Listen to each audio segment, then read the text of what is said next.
Oh, dude, I've got an idea. Are you ready? Yep. We should just have bad whistling in between our sections. That's brilliant. I love how we're building tropes already.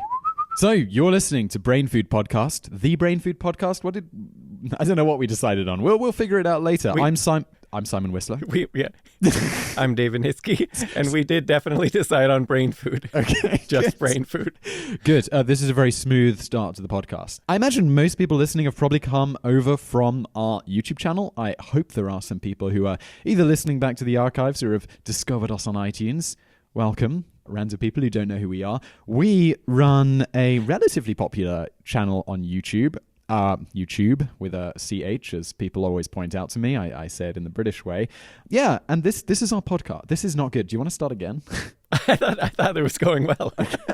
This is our podcast. What are we going to be doing on this podcast, David? So we are going to, so obviously most episodes will start with an intro, and then we'll jump to the feedback section, which this time we have no feedback because it's episode 1. And then beyond that, just the whole center, the whole idea of the podcast is everything is going to be something that is basically brain food, educational, but also entertaining in some way. So hitting that sweet spot of edutainment. Love that word. Yeah, exactly. And then, so we'll have a section where we go over some interesting history bit or some interesting whatever educational thing, and then we'll have sometimes we'll have an interview with someone who's an expert in some field or something like that, and we'll talk to them about that sort of teaching that way. And then Q&A. Am I forgetting anything? I am looking at the notes that we've made for this because despite what that intro sounded like, we're very well prepared. Yeah, no, I think that was everything. I have some feedback for future Simon. Do a better job on the intro next time. What I like about podcasting is I think we're pretty able to give out an email address without it being crawled by bots for, I don't know, I made the mistake of putting my email address publicly on a website once. Now my spam folder is an utter disaster. I mean, I get hundreds of spam messages a day. So now I'm like, I will never post my email anywhere. But because this is a podcast, we can say we've got an email for people who want to feedback to us, right? Yes, exactly. I will be podcast@todayifoundout.com as soon as I actually get around to setting it up. Well, by the time this goes live, if you want to hit us up with some feedback, like, for example, Simon, sort out the intro. You could do that at podcast@todayifoundout.com. Okay, so what we're doing in this episode is we've got our kind of like main section, our interesting fact section, which is, what are we discussing today, David? You're kind of leading the charge on that, and I'll throw in questions. So we are discussing throwing tomatoes and ironically that how important it is to get the audience on your side right from the start. We are doing an amazing job of that so far. And just sort of the historic audience, how it's in a lot of people's mind is very different what they think of audiences, like the way an audience behaves and stuff. But in fact, it actually very closely resembles YouTube comments. And so audiences really haven't changed that much. Wow. So YouTube comments like a throwback to the old days of theater. We'll get into all of that in the interesting fact section. Shall we transition and get on with the meat of today's episode? I feel like there was something else we were going to talk about. So there's another section, which I did forget to mention, is sort of a self-improvement type section where we'll be going over, like in the general case, might be going over an interesting book and sort of what it talks about and what it teaches or whatever. And then sometimes it might just be something us talking about, like today, something we know a lot about. And so like today's topic is going to be on looking at how to monetize the best on YouTube, kind of just stuff like that, how that all works behind the scenes for people who want to learn how to do that. All right, welcome to the section where we talk about something that I guess people who are familiar with our YouTube channel will be most familiar with us doing. Interesting facts, or interesting stories, or historical stories, or a combination of all of the above. I mean, on YouTube, our videos range from like 3 minutes to 45, so we've got quite a range on there, and this one we're definitely going a bit longer form. What are we talking about today? Today we are talking about throwing tomatoes, and basically looking at how, so YouTube commenters have a certain reputation, and it seems like it's like... Yeah, it seems like it's a sort of outlandish thing, But in fact, if you look at like the history of audiences, like YouTube commenters really sort of more represent what audiences were like throughout history, and not so much like the sort of passive audiences we have today who just sort of politely clap, regardless of performance. Should we really be encouraging them by telling them that by trolling us heavily, they're being historically accurate? I actually think, one of the things though, like when you see here, as we'll talk about in a bit, it really like then the rest of the audience kind of comes for the comments almost as much as they come for what's actually, our videos or whatever. They're coming to see the reactions. So it's like the audience kind of, as we'll talk about, is sort of part of the show and part of the entertainment. So essentially what you're saying is people watch our channel because they like seeing us get trolled. Pretty much. Oh, good.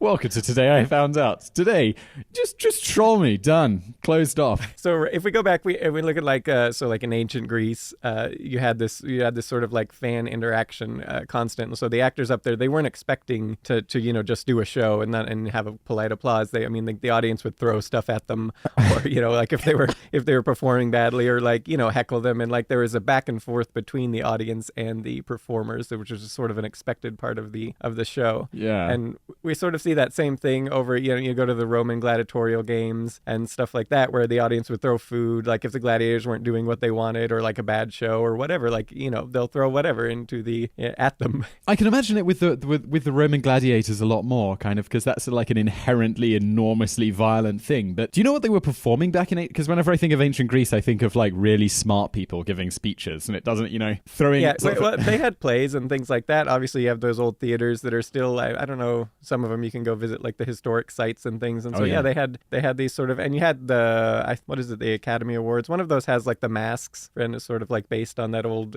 concept of like the comedy in the theater. Is that right? Is that two masks in the sad mask and the happy mask that kind of reflect? Is that what you're talking about? That reflects drama? Yeah. Yeah, and I don't know if that was actually like an actual thing back then, but it was. I think whoever came up with that was sort of, it was representative of that, like classical acting. There you go. Yeah, it seems like less appropriate to be throwing stuff at those dudes rather than like the gladiator who's fighting a friggin' bear or whatever they fought back then. Yeah, exactly. And so if we go forward like a little bit more to better documented times, so you have like the Shakespearean times where they were like throwing rotten eggs, like anything. So you had this like fancy Shakespeare happening, right? Like we think of it as all like, but only fancy to our like, and highfalutin to our modern selves, right? Back in the day, it was for everyone. Yeah, exactly. Back in the day, you'd have like the cheap seats were the ones by the stage. Like, so you had this like classic horseshoe shape of the theater, right? That everyone, people are generally familiar with, I think. And so you would have like the wealthy people sitting up around in like in the top. Yeah. And they're looking in it. And it's because they want to see what the audience is getting up to, and like how is the audience interacting with what's happening on stage, right? Like what are they, throwing, or what are people getting up to? Oh, like our YouTube trolls, like the people who come to watch us getting trolled. It's essentially the rich people go to Shakespeare, they sit up high above the people in the cheap seats throwing stuff at the actors, and they're like, this is as entertaining as Shakespeare. And you can imagine like before like the fancy lighting on the stage, like you had the pit like down there by the stage was all well lit and everything, and so you could see what was going on, and it was just sort of like this expected part of the show. Like the audience was a part of the show, and so like if the performers were performing badly, they'd chuck rotten eggs or whatever. Like going to the theater was almost as much about watching the other people as it was about watching it's like today it's completely different. Like if I'm in the theater or the cinema, can you imagine if you just turn around and someone's staring at you, you'd be like, this is totally weird, like what is up? Whereas back in the day you were always watching the people more than the stage. Yeah, it was what's most entertaining is the audience being more entertaining than what's on the show. And like if you put on a good show, of course you're going to get the cheering and everything, and people are going to be really into the show. And that was actually sometimes a problem as well for the performers, because like if they did like a really good speech or something and the audience was really into it, like they'd throw stuff like at the people if they didn't repeat the speech, like it was just kind of a thing. And Shakespeare himself would actually write these, so he has these like these dramatic scenes, but the people in the pits, they get bored with those, and so he would like intersperse these sort of comedy scenes like in between, just to it was like of a baudy nature or whatever, to really get them just laughing, and so that the show could go on. Yeah, exactly. So you placate them for a little while so you can move on to the next dramatic scene or whatever without them getting all upset and throwing stuff. It is true. Like Shakespeare can be super, super serious, and then suddenly there'll be like a really crass joke that, it is quite like, I guess we'd call it in point slapstick in a current day. Exactly. And so like from this tradition of throwing food and whatnot or whatever, like if the audience was just getting bored or whatever, at the Shakespeare, and there's this idea, it's a myth that tomatoes, that's how the throwing tomatoes at the stage at actors and stuff got started. So you have like, Rotten Tomatoes, like it's actually like a trope now. It's like, but no one in modern times does that. And so there was this idea that it started with Shakespeare, but it turns out that actually was not correct because tomatoes are a New World item, and they didn't actually come over or they weren't very popular in Britain until about the mid 18th century. And of course, with Shakespeare, we're going all the way back to the 16th century. No eggs being thrown at Shakespeare, but things were thrown, you said. What were they throwing instead? So they throw like rotten eggs and like things like that. Even worse. Of course, yeah, way worse. I'd take the tomatoes. Exactly. But to get to the tomatoes, you have to go all the way. You have to go quite a bit into the 19th century over in America. And so we have like the first documented instance of this was reported in a New York Times article in 1883. Do you want to read that? Is this the John Ritchie thing? Yes. Oh, yeah, I like correct. this. I'm going to screw this up, but let me give it a go. John Ritchie made his debut before a Hampstead audience at Washington Hall a few evenings ago. He had a crowded house and was warmly received. In fact, it was altogether too hot for him, there being distributed among the audience a bushel or two of rotten tomatoes. The first act opens with Mr. Ritchie trying to turn a somersault. He probably would have succeeded had not a great many tomatoes struck him, throwing him off his balance and demoralizing him. It was some time before the audience could induce him to go on with the performance. He next attempted to perform on the trapeze. As he lay upon the bar with his face toward the audience, a large tomato thrown from the gallery struck him square between the eyes, and he fell to the stage floor. I shouldn't laugh at this, it's just so bad. The poor guy, he's like just trying to perform. Stage floor, just as several bad eggs dropped upon his head. Then the tomatoes flew thick and fast, and Ritchie fled for the stage door. The door was locked, and he ran the gauntlet for the ticket office through a perfect shower of tomatoes. He reached it, and the show was over. Oh, Ritchie. So, and he actually kind of got off lucky because there's also like all these, documented instances of like American audience, they like tearing up the chairs that they're sitting on and chucking them at the performers.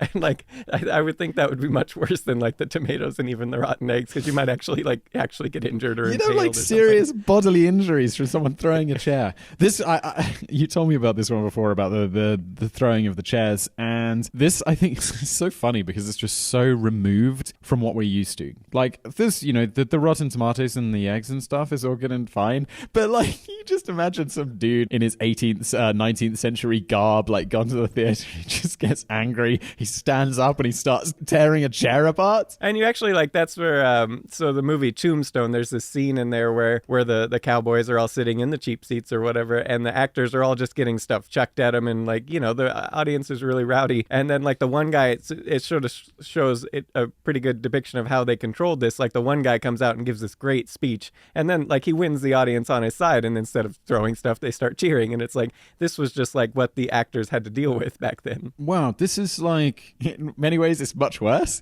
but it would also be a lot more in like theater's fine. I like it, but it's this would be different. I went to the Globe, like they reconstructed the Shakespeare's Globe Theatre. I must have been a kid, and then I went there with on a school trip a couple of times. There was none of this. It was very historically accurate. They even did the thatch roof, which was banned in London after, I think, the Great Fire. And so there's just this one building in London with this thatch roof. So everything like super authentic, super good looking, but they were still very serious about their Shakespeare, and there was no throwing of stuff. And I remember being enormously uncomfortable because they had like authentic bench seats. They'd be like, really? It's like 3 hours long and there's not even a cushion. Well, yeah, and you could see if you're sitting on those for a long time and you got like a long dramatic scene going on, audience is going to get a little restless. 14-year-old Simon desperately wanted to tear up that bench and start throwing things. Yeah, so in a lot of ways, it really resembles sort of like the online comment, like in YouTube is classic, or Reddit or something, where it's almost like the comment section is part of the show. Like you go just as much to sort of read through and see what clever things people have said or whatever, and as much as you do sometimes to actually watch the thing. They didn't have security or anything. They just basically, it was like, how do we stop getting pelted with eggs and bits of chair? Just do a better performance. Exactly. Or I'm sure like a lot of these actors were probably amazing amazing at controlling the crowds. Like they probably had their little tricks and stuff that they do to get the crowd on their side. And so that brings us into like, how did these shows ever go on, and like how did they ever actually get to the end? And it was do a great performance, a great show, and you're going to get the audience on your side. That's one way to do it. And it was key though to get the audience on your side right from the start. There's this like social, it's a bias. Like, so if you can get like 5% of the people on your side. So for instance, there's this social influence bias, a randomized experiment. It was published in the American Association for Advancement of Science. Yeah. And it showed that like just 5% of people, didn't matter, if you have like a massive audience side, if you can get them on your side, the other 95% will follow. And likewise, like if the 5% go against you, the other 95% will follow. And it didn't really like make a difference, the quality of the performance or the quality of the thing. Like it was really just that sort of initial seed. So like another trick they had up their sleeves was to basically, have your friends and family and stuff come and like cheer you and get, and you still see some of that, today. And so it was like a great way to just like win over the audience, even without your performance necessarily being strong. Is 5% really the figure? That seems crazy low. Like, so if you've got an audience of 100 people watching your like your one man Today I Found Out show, like, hi, welcome, and you could do something pretty bad, just unresearched, do like how the moon landing was faked or something, and just have 5 people be going, yeah, exactly, yeah. Everyone else will be like, all right, I guess this is great. You see this type of thing on like comments, right? Like, so like on Reddit. So the first like few, like if you post a comment, if you get some good upvotes right away or good or downvotes, like that's going to determine, and it's not just the Reddit algorithm, but also just like people. I mean, if you see like a thing that's got like 500 upvotes a comment, you're gonna see it in a more positive light. And like we see this all the time on like social media and everything, where it's just like that initial response makes a huge difference on how like we see that when coming in later. Have you ever been on Amazon? I think this is like probably a good have you ever been on Amazon? It's like, have you more specifically, like you go in there and you're like, so I don't know, you've bought something and it's not very good, and you're like, oh, it kind of does what it's supposed to, but it feels like super plasticky and made in China for 4 cents. And you go in there and you're like, I'm gonna give them 2 stars because it is functional, but it's pretty bad. And then you go on there and you're like, but it's got 4.7 average with 300 reviews. I got to be missing something. This must be the best thing in the industry. And then the next thing, you're giving them 4-star review and being like, well, it does do what it says on the tin. Well, because you do. And at that point, you start thinking, oh, maybe I just got a bad one. Maybe, maybe everyone else, like theirs was better. Like I just had, everybody, sometimes products don't come, and so you might start to assume. But yeah, it's exactly that sort of audience reaction influences you, even on like, voting and like ratings and things like that. And the same thing is when you're in a physical audience. So it starts out as like you had your like Roman Emperor Nero. He would get his soldiers into the crowd to sort of operate at they would cheer for him, and then everyone would start cheering for his performances. And so you had this, and eventually like it actually became sort of a paid thing. Like people had a business of this. So if you fast forward to like France in the mid 18th century, how long did that take? 3 days. Yeah. So there was this guy who developed like a professional clacky service. Ooh. And it was he's only known as Satan, and he had these people who were so professional. Like he had people, if you wanted someone who was a master at laughing, he could get that for you. They were called rias. And then they had people who were like adept at crying, like if you wanted just like a little tear or like really just wailing or whatever, the pluras, or I'm butchering these pronunciations, I'm sure, but you said I'm looking. We have like a document that we're kind of like has some notes about pronunciations, and I'm like, I'm not even gonna try, but plurasa, sit down. Yeah. So excuse our French pronunciation, but yeah. So yeah, he had anything you wanted. He had that, and he also had the chief de claque, who was the person who was just in charge of like organizing these people. So how many people do you want? He could even do all the way up to an entire audience of people if you wanted, and they could be this chief de claque would organize. They would work with the director and the actors of when they wanted the audience to do this or that. And so like if you wanted the whole audience, like maybe if you were going to do like an opening night show and you knew the reviewers are coming, and so you would just have all the rest of the seats go to just this paid audience basically. Whoa. And so they could basically influence the reviewer, get good reviews, and then your show would be packed going forward. 2 things. One, that's got to be enormously expensive. You're just filling up an entire theater with people who are just paid to be there and cheering at appropriate appropriate times? And two, was this before they knew they needed just 5% to really get everyone over? Because surely then if you put 10%, you're like doubling your odds of, it's going to be a storm. And that's where this person overseeing them, like they would talk to the director, like, how do you want them distributed? What was the best distribution? Like if you just wanted like a small handful of people, and around the audience and just to get the maximal influence. Because if they're all just in a little pocket, it might not, have the same effect as if they're spread around the audience. Wow, the people in row floor love this. Everyone else feels largely indifferent. You had these like professional clacker services or clacky services. Yeah. And then this sort of evolved and it spread from France everywhere. I mean, you had it like there's a Chicago Tribune newspaper clipping from 1902 where this same thing, and it had developed to the point where it was almost like a theater in of itself. Like, so they had these like the Chicago Tribune clicking has this like describes these women who were strategically seated up front, and they were just to faint on cue, when they were supposed to, and then these guys would run up and like save them, with their little handkerchiefs and like and so it almost became absurd at that point. Did women actually faint? I think we made a video about this, but it was a while ago. It was something to do with like they did faint, but it was also the social conditioning, right? Yeah, exactly. So they did. I mean, they were wearing these corsets that were really tight and they couldn't breathe.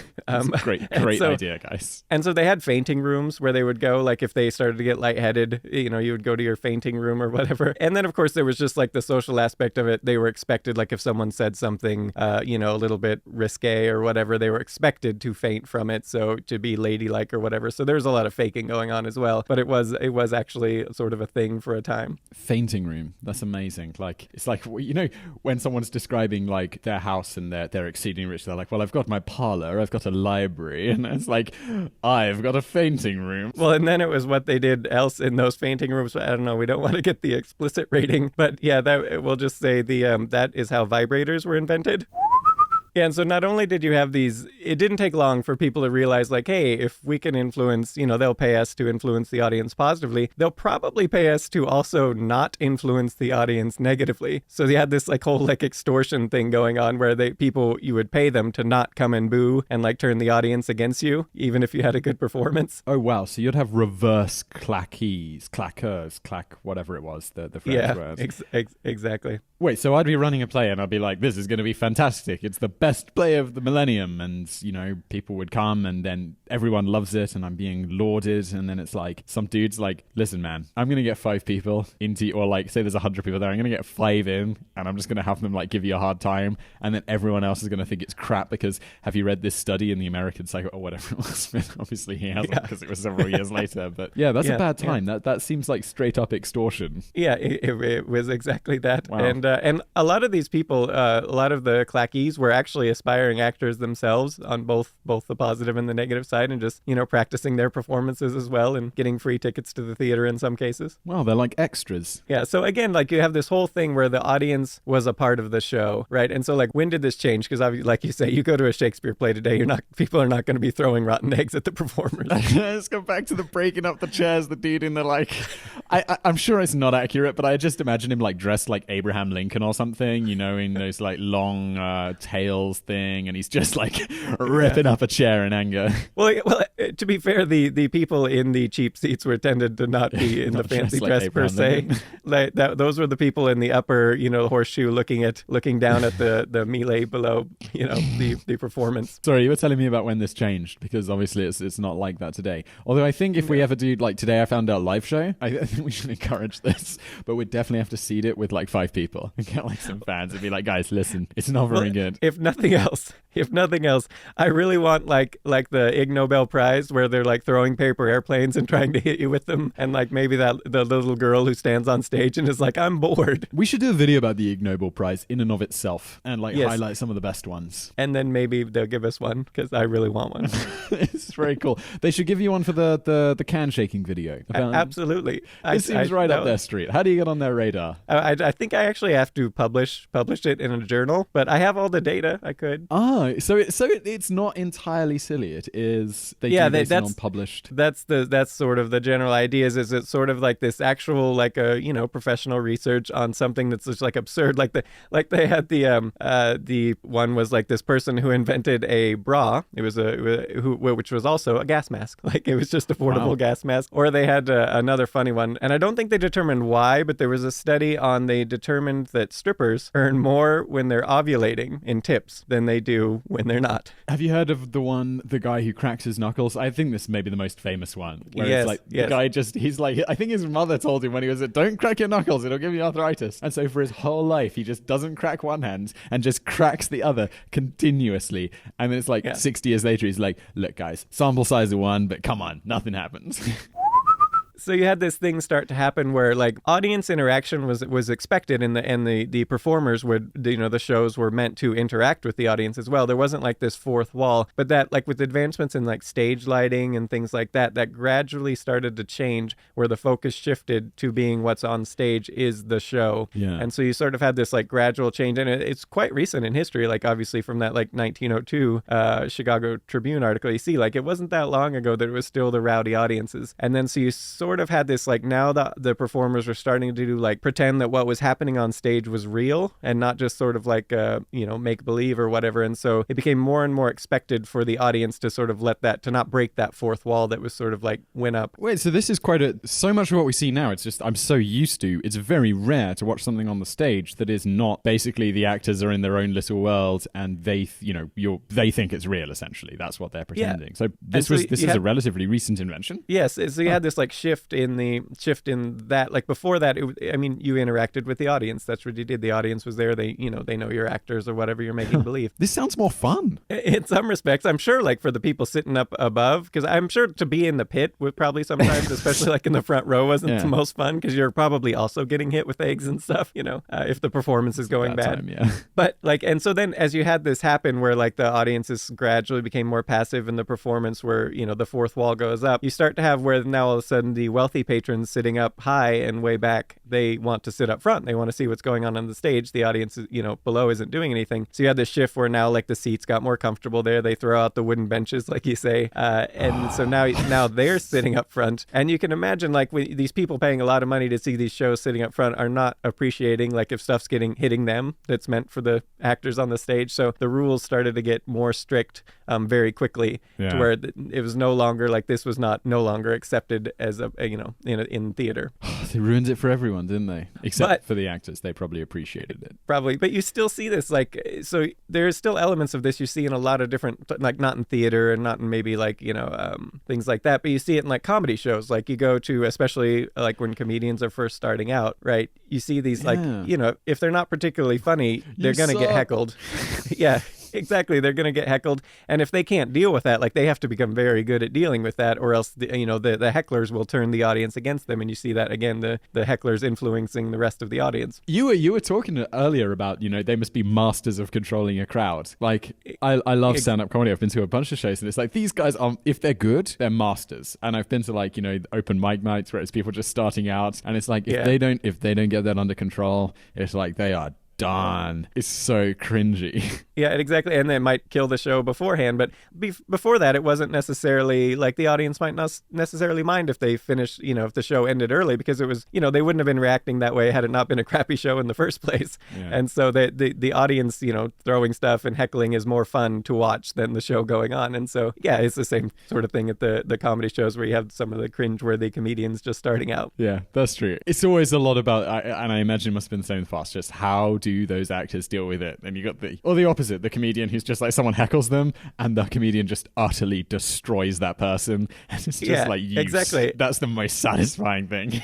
And they win the audience right back on their side, even if they were having a poor performance up until then. You're just like, oh, all right, yeah. And so you still see it at pop and rock concerts and stuff. Like, you have like the David Bowie, the famous incident with his little where he got the lollipop chucked at him and it lodged in his eye, the stick of it. Have you seen the photos of that? Yeah, absolutely. It's amazing. It's just. I remember when we were making this video, and I was like, I could have looked this up, and so I was doing it. It's like it looks like it's been placed in his eye. Yeah, and it's like, and then he had a security guard take it out and the show went on.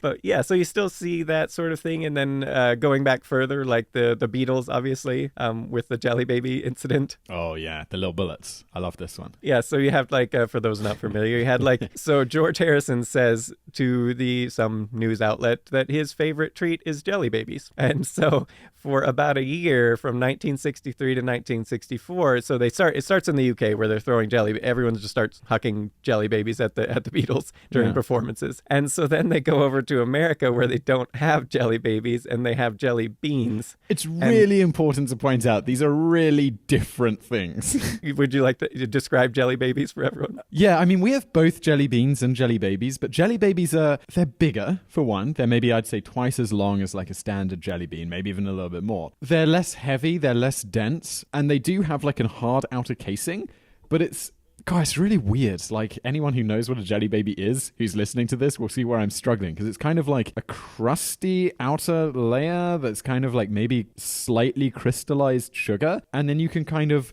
break that, and then inside there's like weird jelly, but it's not as chewy as a jelly bean. It's definitely softer. Like, if you were standing against a wall and you said, can you pelt me with jelly beans or jelly babies would be kind of a more like, this is a mild irritation compared to like jelly beans where it'd be like, I'm a little bit worried about my eyes. Yeah, like maybe a little bit more like a gummy bear or a gummy worm or something. Like, you're not gonna a gummy worm would be a decent, because it's kind of like, I imagine that's the same level of annoying. Yeah. And so they come over to America, and now they're getting pelted with jelly beans at like every show, like just constant throughout the show, just like people hucking jelly beans.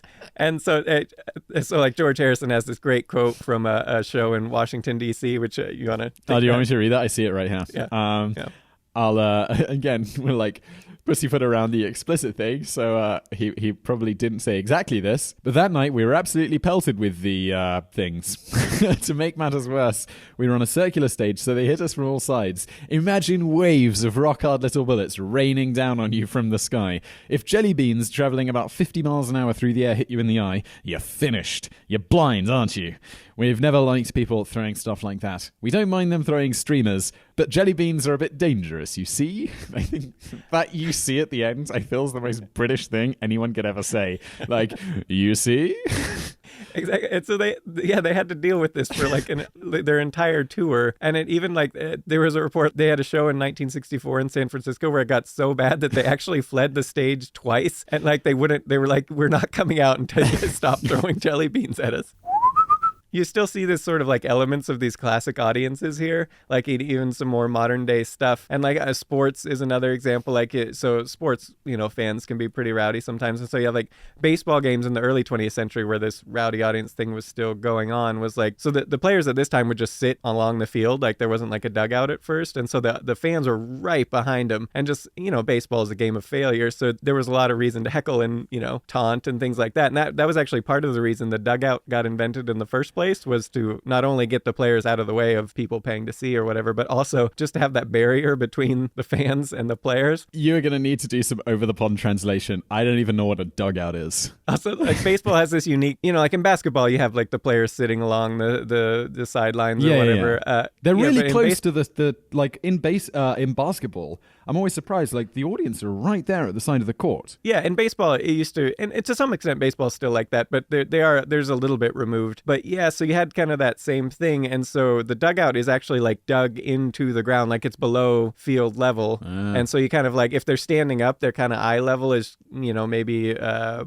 meter off the ground or something like that. Okay. And it was partially just to have this barrier from the fans just constantly taunting and throwing stuff at them if they were performing badly, or it goes the other way too. Like, they would cheer and stuff if you did awesome things, and so it actually, like, this was just a classic part of the sport. And even like fast forwarding, had like there's an incident, a great incident. I think it was the only woman to ever bat during a Major League Baseball game. It was this woman named Kitty Burke, and she was just heckling this baseball player called Joe Ducky Medwick. She was heckling him. Yeah, she was heckling him just constantly. And finally, she just got up from the audience, walked onto the field, grabbed the bat from him, and was like, "Here, I'm going to show you how to hit." And like, no one objected, and everyone's cheering, of course. And so the pitcher, it was Paul Daffy Dean, he threw her a pitch, like, just as a, whatever. And she actually hit it and grounded out. And then, she got a, standing ovation. Grounded out. Off. Sorry.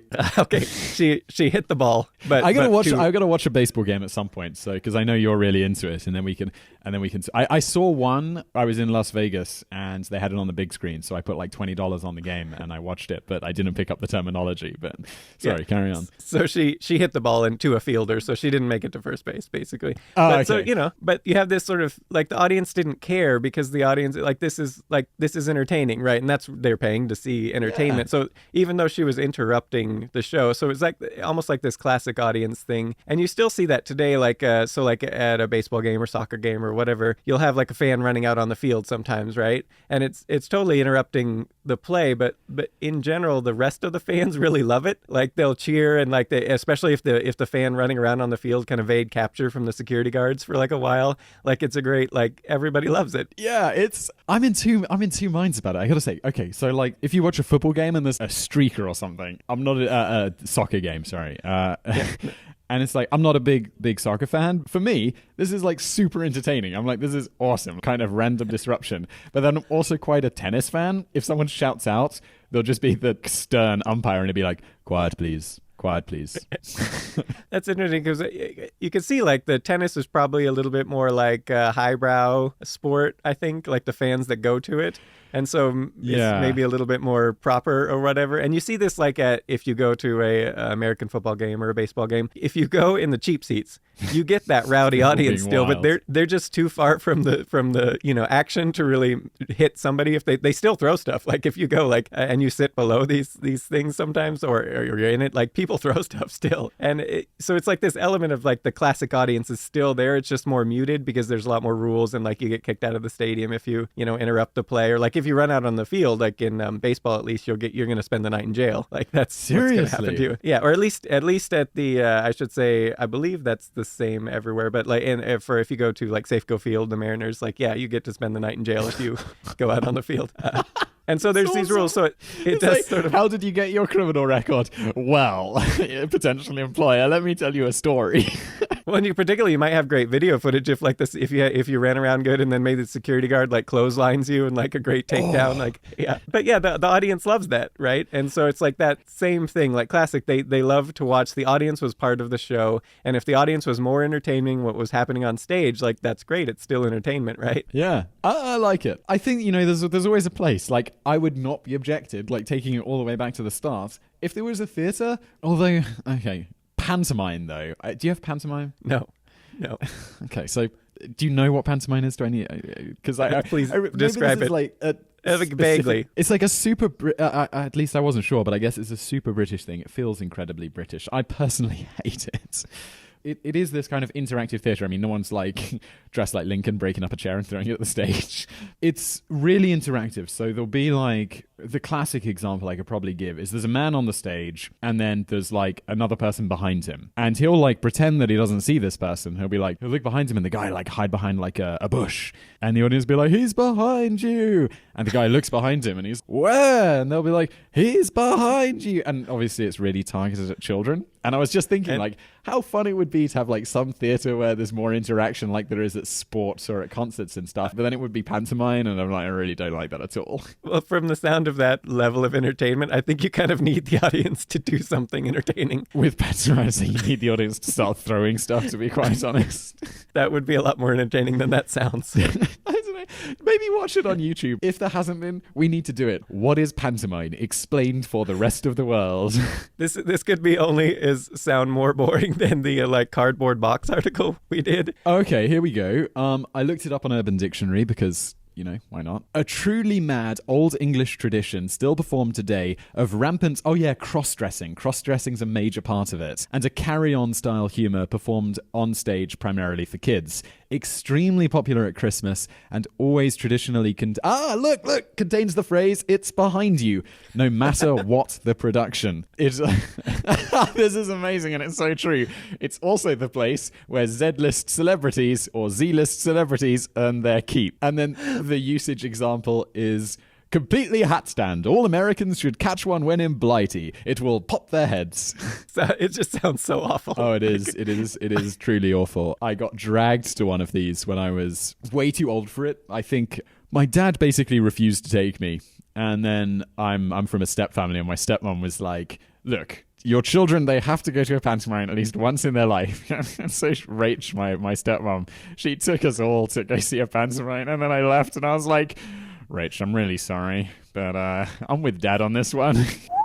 You still see elements of this sort of like classic audience, and I think you see it the most when you go to like YouTube comments or like a lot of or like Reddit or whatever. That's where you really like it shines. It comes out where like the audience is part of the entertainment, and it's just like people will say troll comments, like not even they necessarily care. You know, they'll say something really insulting, and it's not necessarily that they actually think that, they're just trying to get a reaction, Yeah. you know, just to see. And like when you do respond, they might be like, they're like, oh, hey, I love you, I like, I've been a subscriber for years or whatever. And it's like, well, why are you trolling me then? Yeah, exactly. And so they have this like, and other commenters, you know, you want to go and see if someone said something really clever, or, you know, like a good pun or whatever. These comment threads are part of the show, basically part of the whole entertainment package. My favorite one, like those trolley comments, is like where someone will be like, you suck, and it's like, I'll always say something like super serious, like, I'm so sorry you didn't enjoy this video, YouTube user 149.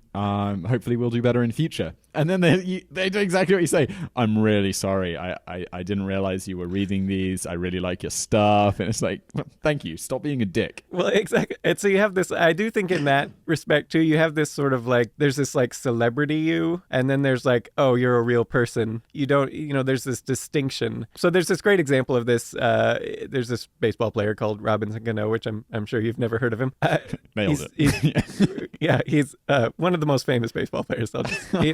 He's making $250 million right now. So, what? You know, yeah, 10-year contract. So like $25 million a year, if I remember correctly. Anyways, a quarter of $1 billion. Yeah, he's very That's good. Wild. Anyways, that would be a tangent. I'll move on. The point of it is when he first, so like he used to play for the Yankees, and you know then he went to the Mariners, and so when he came back the first time he playing as a Mariner to the Yankees, they had him on a talk show, one of the late night New York talk shows, and so they did this little skit where they put a cardboard cutout of him just on the street, and then they just people would walk up and they'd say, "What do you have to say to Robinson Cano?" And so the people would just like. I know where this is going, like, don't I? Yeah, YouTube comment city quality, like they're just insulting like every little thing, and then he steps out from behind the cardboard, and it's just this. It was just like, it's like a switch was flipped where it was like, in one hand, they were just insulting the celebrity Robinson Cano, but then when he's standing in front of them, they're like, oh, this is a real person. And they're just completely switched. And they're like, oh, I love you. Thanks for all your time. Like, you're a great player here in New York. Like, thanks for all your years here and everything. And it's just this like switch. Please tell me this is on YouTube. Oh, I'm sure. I am on this as soon as this finishes. This sounds amazing. Poor guy. Yeah, and I think you're seeing that like that same thing in the comments, like when someone says something really insulting and then you respond and it's like, oh wait, Simon's a real person. Yeah, like, hello. I'm a sensitive real man. Yeah, it is that totally different thing, and I've perfectly illustrated by that, and also illustrated by that comment thing. Like, as soon as you reply, oh yeah, he might be on the other side of a computer somewhere around the world, but he is real. Yeah, so I think that's all we got on this part. It was just basically the whole point is that we really haven't changed much at all. Like, humans are still humaning. We do tend to human over time. It's what we do. Q&A. We thought this would be a fun section because people always ask us questions on YouTube. Every video we put out, how many comments do you reckon we get? It's got to be in the thousands, right? Yeah, definitely. Yeah. And then, I don't know, since they introduced that Reddit feature, with the upvotes and the downvotes and stuff, or the thumbs up and the thumbs down, I think questions do rise to the top sometimes, but normally it's someone just making a funny comment or something. But we had some Q&As. And I actually do read through almost every one of the comments for like the first day, like after the video comes, I'll like skim through them all. And I have someone, my assistant actually goes through and also catalogs any questions. So like I have that archive as well. Today I found out. Really? Yeah. That's awesome. Yes, I do. Now I haven't actually looked at it in a while. So like that's a thing. I often, it's like you've got an amazingly organized catalog of questions that you've never looked at. Well, it's because we have so many topics to work on now that just like you don't need to check it very often, basically. Yeah. I think I see a question here about how we put out 7 videos a week, and my answer to that would probably be like by not going through every comment on my side. So, but I know we've pulled out a few Q&As. I think we'll make a job of answering a few of these every week, as many as we see fit until they make us go crazy. Some great ones in here. We could start with, I've got one here, cold shower. asks, did Simon ever have long hair? It's a softball one. I'll just start with this. Yes, absolutely. And I'm very upset that I can't have it anymore.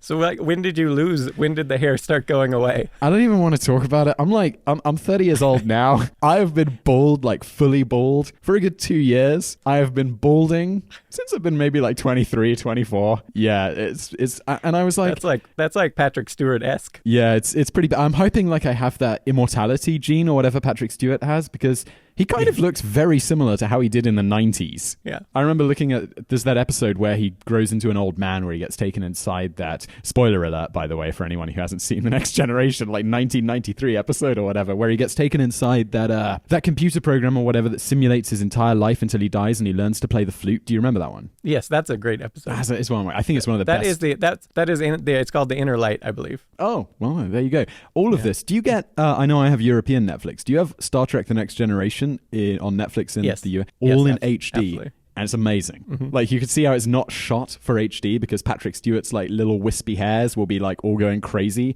and they have like lint on their uniforms and stuff because, you know, they just took the original 35mm negatives or whatever, remastered them into HD. But the makeup guys and the costume guys were not ready for that kind of definition. I don't know how old they made him in that, but he looks much better in real life. He has aged much better than fictional Patrick Stewart, fictional Jean-Luc Picard. Whenever they made him look old, he looked like a crazy old man with skin falling off his face, and now he looks like he did in the 90s. Well, if you see like in Dune, have you ever watched Dune? He's in that, and like he looks so similar to even now, and that was like, I don't even know, that was you know, well before Star Trek. Wow. It's just, he never ages. Let's do Pluto asks, why is Today I Found Out called Today I Found Out? And that's for you, yeah. Yeah, I think I've told you like I hate that name so much.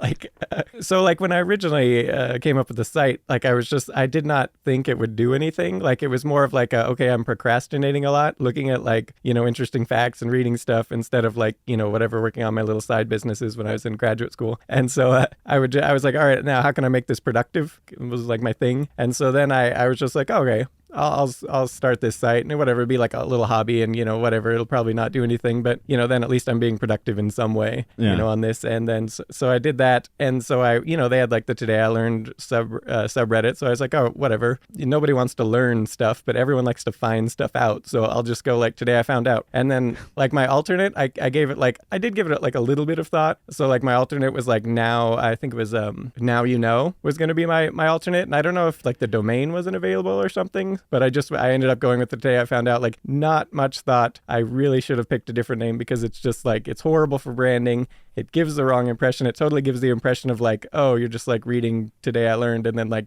doing like writing an article or whatever. And it's like, no, it's not what we do at all. But, you know. This is the one I come across. And Reddit, you know, interesting crowd on there. And they will just like, if you step wrong of them, they will tear you apart. And I'm a big fan of their website. Don't get me wrong, everyone. I love Reddit. I do genuinely really like Reddit and probably spend way too much time on there. But yeah, that's often what comes up. I see like, Today I Found Out. Oh, what is that? Like, Today I Learned, just recycled things with ads. And that totally makes sense. Had I given it like any thought whatsoever, I would have been like, yeah, of course people are going to think that. But it just didn't really cross my mind, you know, like I did not give the branding like much of any thought. So like, yeah. I hate the name, but I can't change it now. Well, and the other thing is like 6 months after I started the site, like so I was going to do like Now You Know or whatever. And Dan Lewis, which if anyone is not subscribed to his newsletter and you like our stuff, you'll probably definitely like his. So his is Now I Know, and like he came out like 6 months later. So now it's not even like I couldn't have switched to that if I wanted to. I knew it was familiar. I was trying to remember the guy's name. Dan. Did we collaborate with Dan Lewis at some point? I feel like we did. Yeah. He promoted us a little bit in the early days of the YouTube on his newsletter. It's a great, like, he does a great job of like, it's like only like 500 words ish, so it's a lot quicker read, you know, a little bit higher level. He doesn't quite go as deep on the facts, but it's like really interesting, like just a quick read email newsletter. It's quite popular. Yeah, we should talk about the early days of YouTube, the dark days of like a year of nothing at some point. You mind if I take that one quickly? Yeah. Okay.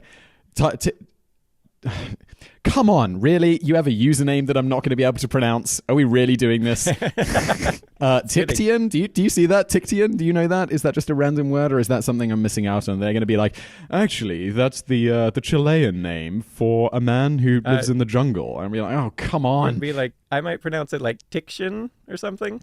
Okay. Maybe. Well, Tiction, this is remarkably appropriate for your question of why do you pronounce everything wrong. Well, I think, for one, I do get, I'd say, like 70% of the English words right, I think, as a starting point, you know. I've really got, you know, like video, YouTube, or people think, because of my accent, that I'm actually saying, like, YouTube, C-H-U-B-E, which I never really got, and then I realized that's just we should actually do there is a reason, like British people do the chew, you know, like that sound, and I saw Lindy Beige did a thing on it once. I saw it, and it was actually quite interesting, and we should definitely cover that at some point, because it was something he never even noticed that he did until someone pointed it out as well, and then it was just like, wow, and then he did like kind of like the why, like the, you know, the linguistically why you do that. This is going to be one of those scripts which works amazing as text, and then it takes me so long to go through that script and work out, like, whenever there's one with like a billion Japanese pronunciations, or ones where it's like talking about grammatical structure, and I need to work out how, okay, so I need to say this one like this, I need to say this one purposefully wrong, and then explain.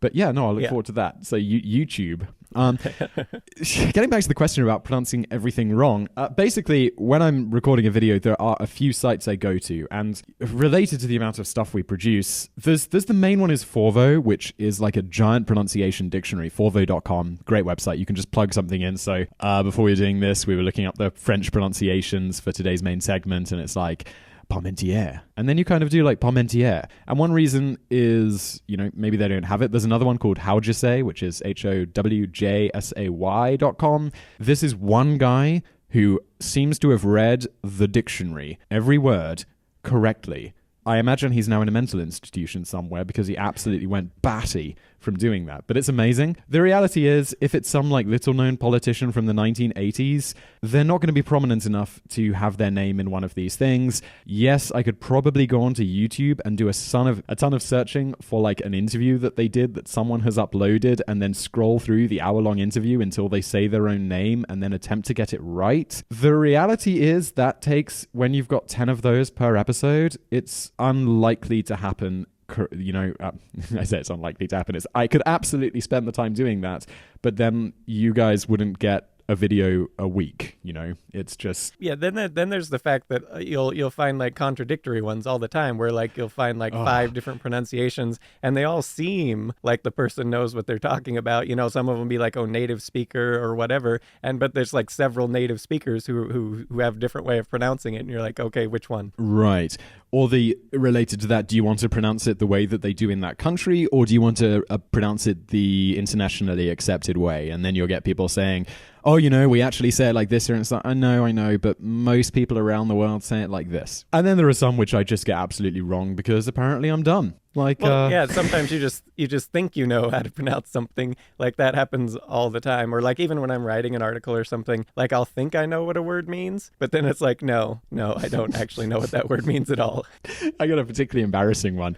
I was pronouncing for the first 25 years of my life. You know, there's the Nobel Prize. Yeah. I was absolutely, every time, the Nobel Prize for people who are noble. I mean, I knew it was from Alfred Nobel, but I thought his name was Alfred Nobel. Which, no one deemed to correct me. An interesting aside on that, he actually had the nickname the Merchant of Death. Like a lot of people don't know that. He actually made like explosives and like, you know, weapons and things. And so the Nobel Prize sort of was has now sort of cleaned up his image a little bit from when he was actually alive. Did he just feel bad about making was he TNT or dynamite? This rings bells. Yeah, I can't remember now, but there was like the rumor, I don't know, I think it was inconclusive whether it was actually true or just made up, that like someone accidentally, they thought he died, and so they published an obituary, and it was basically like, this is the Merchant of Death. And so yeah, it was, and so then he kind of wanted to clean up his image. So there's like that story, but I'm not sure if that one is actually like verifiable, that that's actually what happened, or if he just, you know, like was, all right, I got this fortune, what should I do with it after I don't need it anymore when I die? So wow, yeah. Now he's just remembered for giving away loads of money to people who do good things. Alfred Nobel. Yeah. He doesn't have a bell. That's how I remember it.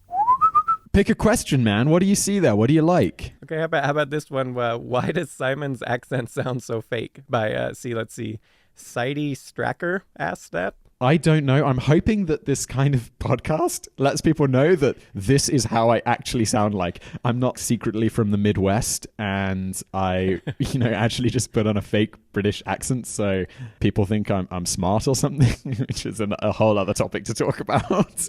Now, to like a British person, like, is it because you've traveled and like lived around the world so much? Like, do you have like a slightly off accent? Maybe like is that, or I don't know. Is it standard? I don't think some British people might point out to me that my accent does sound a little bit off. I think it's probably because I've traveled so much. Also, whole fascinating story. My dad has a fake British accent. He's originally from Zimbabwe, and he moved over to the UK. Really? Yes, in the 1970s maybe to be a doctor, and basically, he found, maybe even especially back then, people were kind of like, I want my family doctor to speak to me in English. And he kind of had this Zimbabwean accent. And he also did a ton of theater when he was a kid and was like, I'm just going to put on a fake British accent to make people feel more comfortable. And that became his accent. He was just like, this is what I need to do. And could that have contributed to your accent maybe being like a little off, like, because you grew up with that? Exactly where I was going with this. I don't know. And I think then also traveling around the world, like it's been a long time since I lived in the UK. I think I've got a few British friends here, but most of my friends are international, whether they're speaking English as a second language or whether they're American, Canadian, Australian. I think, especially the region of the UK where I come from, it's easy for accents to rub off on you. So I don't know if that's because it's a neutral thing or... So yeah, I tend to have like a very south of England accent or southeast of England accent, and then with a little bit of a weird twang built into it. So I'm not sure if that's why it sounds fake, but I guess they did say it sounds fake rather than Simon is faking his accent, which we sometimes come across. I have read that several times where it's like, why is he faking his accent? Like, he doesn't need to sound British or whatever. It's like, yeah, maybe I should just do a terrible American accent for all the videos just to make people feel more comfortable. There was someone, why does Simon seem to always do American topics when he's British? Yeah, I think it's just Simon. Simon is the guy. It's like he's writing, he's producing, he's recording. It's just Simon. One of the ironies there is like, I think historically today I found out has had more British authors, and so I don't know. And like Carl Smallwood, British, and Carl he Smallwood, suggests more topics. Yeah, he suggests more topics than anyone else. But like, I think even some of the scripts, unless I'm mistaken, that Carl does, even those will be he very rarely explicitly mentions something like, but over here in the UK, he'll often write it from an American perspective, I find. And I think it's just because what percentage of our American or audience is American? It's just, with there's 300 of you and there's like 70 of us, or, million. Well, yeah, and there, I guess a lot of the questions that do come in, so our audience is more American, so we have more Americans, so of course more questions, the density of questions is going to be more American based, I suppose. Yes, I think it's quite simply it's audience driven in a large way and writer driven on your side, and that's there is I edit them all, so I always add stuff, and so yeah, it's probably that, and that sometimes we get that complaint where it's like, oh, why do you mix your British and your American slang? And it's like, well, that's the reason. It's because like Carl wrote 3/4 of it and I wrote a quarter, so it's like a mixing, a mesh. Right. And I think when I use slang, there's some American slang that I will use. Like, we tend to say mate in the UK much more than we say man. I've always preferred man. Like, it'd be like, hey mate, how's it going? I will always use man. I don't know why, I've always just preferred it. Yeah, I did not know that. I know you always say man, but I didn't know the mate thing. We've been planning a London trip forever. We must both, because to film some mini docs, which I suppose is something we can talk about in like the talking about YouTube section. You'll see, like, people will call you mate. Like, thanks mate, how's it going mate? Good to see you mate. Interesting. I'm a man rather than a mate man. Oh, we should do the most asked question is, can Simon whistle? Everyone asks that.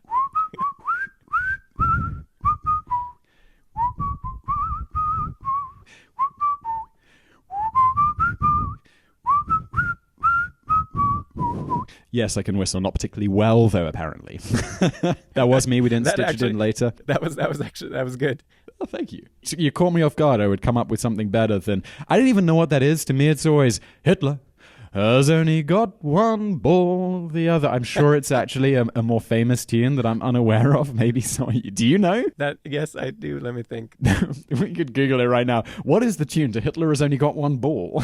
I've never heard that version. You haven't heard that version? I'm blanking. I can't think of the song. But yeah, that is very familiar. This has got to be like one of those, British Second World War like songs that people sing to get them, anti-Hitler.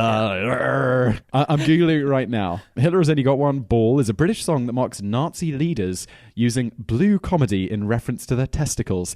Wow, Wikipedia, you really suck the fun out of that, don't you? Actually, I remember where I know that song from, and it's from Spaceballs, but I'm sure it actually is from something else. And just, the little people walking along in the desert there in Spaceballs, and they have like the little Schwartz guy and everything. But anyways, they whistle it as they're carrying the characters off. Man, are you ready to today? You found out. The Colonel Bogey March is a march that was composed in 1914 by Lieutenant, or as you would say, Lieutenant I got a side story about that I'll tell you in a second. F.J. Ricketts from 1881 to 1945, pen name Kenneth J. Alford, a British Army bandmaster who later became the Director of Music of the Royal Marines at Plymouth. There you go. There's your answer. It's interesting. I don't know if it's interesting enough for today, I found out, but Wikipedia does suck the fun out of things sometimes, doesn't it? Although there's another one. Do you guys just copy Wikipedia articles and read them out loud? Yes, commenter, that's exactly what we do. Thanks for noticing. Yeah, it's so easy. We just literally just reword it a little bit, and then you hit record, and then we hit publish. Do you even reword it? I thought process. We used one of those spinners, that will swap out synonyms. So it'll be, when you're reading one of those terrible websites, and you're like, oh God, I've clicked onto one of these ones that just swaps out words. Yeah, exactly. And there's no need to verify anything ever because, everything, it's always right. Dude, it comes from Wikipedia. It's all verified in the references section. What are you talking about?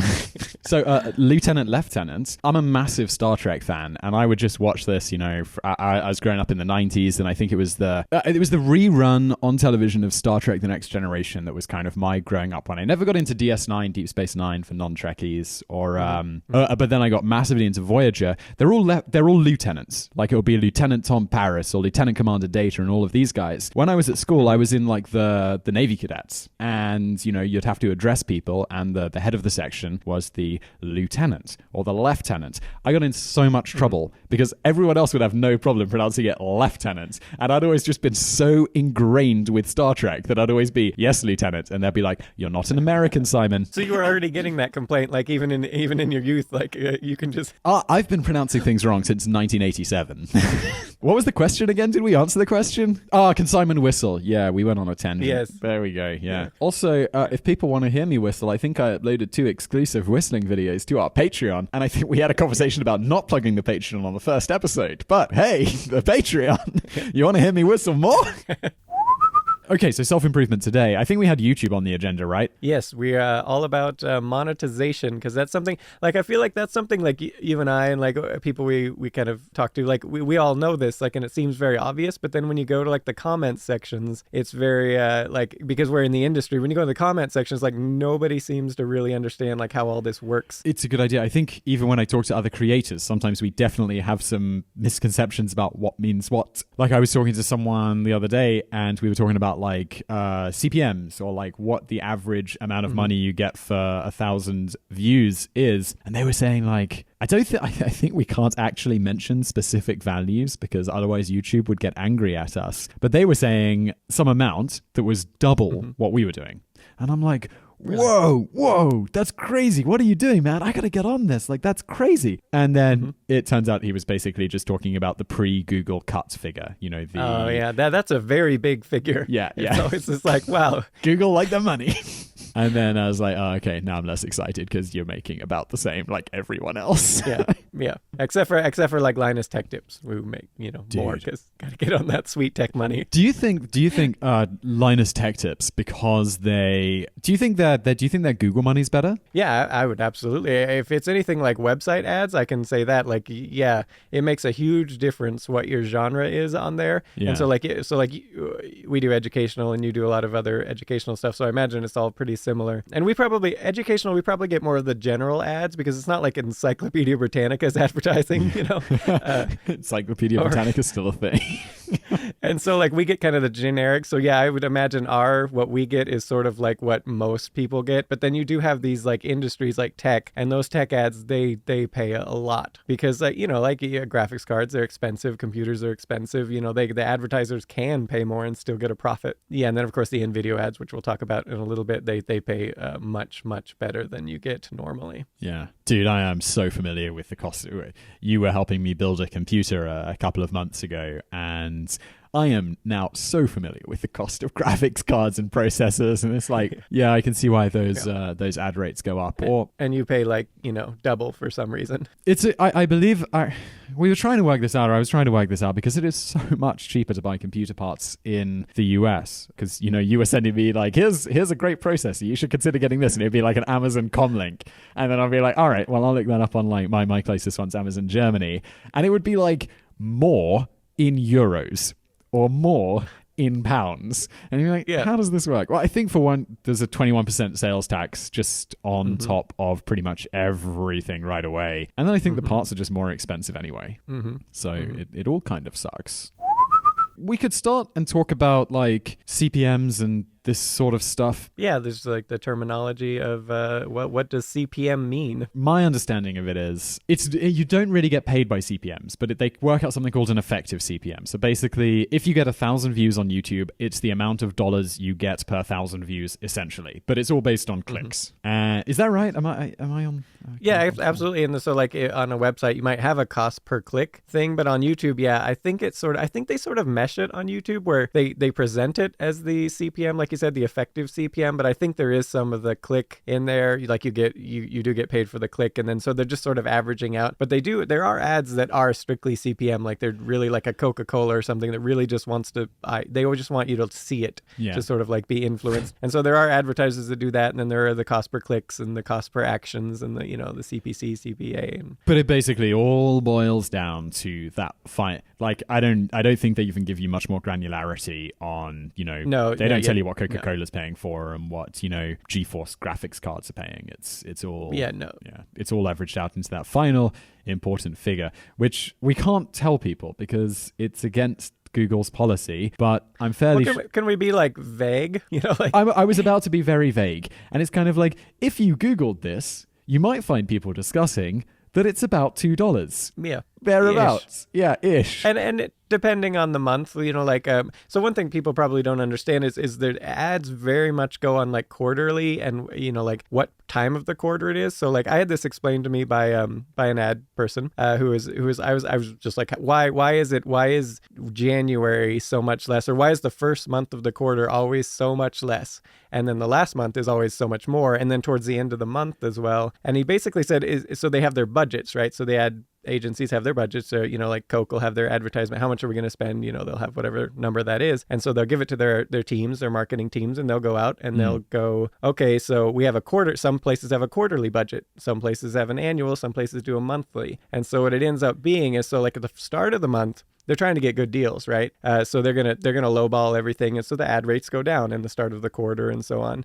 So depending on the company and how they do it internally, but so you have that system, but then towards the end of the month, they're just trying to spend their budget. So they're going to up the amounts, or towards the end of the quarter, they're going to up to just blow their budget to whatever they need to do. And so everybody does that. And so it ends up the CPMs go up towards the end. And, when you look at it as a creator or whatever, you just look at the averages. And so you have this like effect. And then of course you have the ultimate, the final quarter of the year, quarter 4, plus all the holiday, they're all really trying to advertise. And so then you get like the ultimate like boost. And then you have like on the other side of that, you have like the first quarter, like January, where there's the rates are awful. February, the rates are awful, and February is a short month too, so you're just not going to make nearly as much. It's interesting. You got to be like aware of these things, and like as a YouTuber, psychologically brace yourself for January, because you get all excited like December's amazing. Look at these ad rates. This will last forever, and then January comes and they basically cut you off at the knees, and it's like, oh great, it's half as much.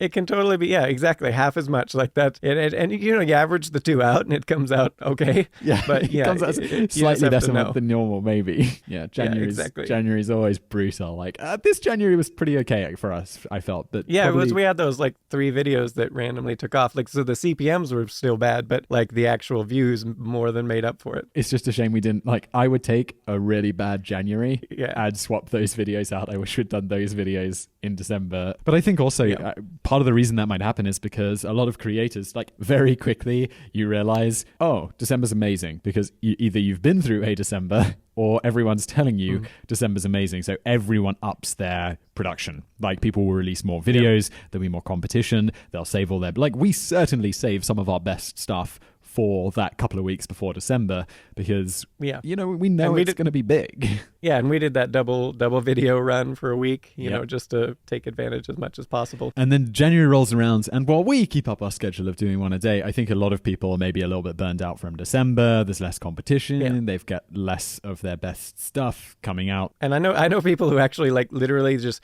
you work really hard because you're really building to have that really awesome November, December. And then I know a lot of people who just like, they take January off. They just, I'm going on vacation now. Like I worked like double time, during the good months, and this is going to be a crappy month, so I'm just taking it off. A YouTuber friend of mine described it as January's the month where the real YouTubers crack on because they know that the long term, because in a way, you know, advertising in December is a short term gain because you'll make a little bit more money, but really while everyone else is kind of taking a break in January, like we doubled the amount of views we normally do, I reckon. Maybe in January. And it's like that pays off in subscribers and in people aware of our channel and benefits us in the rest of the months in the year where you know, the money is a little bit better than January. Yeah, and talk about that halving. So like November, I think we made about the same in November as January, but January had double the views.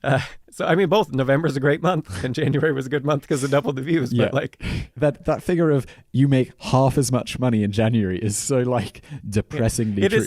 It is so hard to budget, like to hire like a full-time staff or something, because from month to month the swings can be that 50% drop, 50% swing, and then you'll have a random thing take off. And how are you supposed to leverage that extra money from the random thing that took off, because it's not going to be there consistently? So you just have this extra money, and it's not like you can like hire a person for a month or two and just be like, oh yeah, now you're fired. It would be so nice if we could have like any sort of consistency. And I would love to switch from the contractor model. With a lot of contractors, it's really hard to do the type of, with the quality we want, to get that out from a contract worker. It's just really hard to do. It would be nice to just have someone, you train them up and they're just there every day and you can work together. You can kind of like have some dialogue, but you just can't do that with contract workers. It's not really, and you're just one of many contracts that they have. Exactly. And so you completely understand from their perspective, like, yeah, you're just one. I need to get this done and then I need to move on to my next job. And maybe we should say, hey, thank you, patrons, because that steady income is very nice. It's nice to just know like every month it's going to be there within like $100. Having that reliable income over the valleys and troughs, that's not right. That's both negative. What's the saying? Peaks and valleys.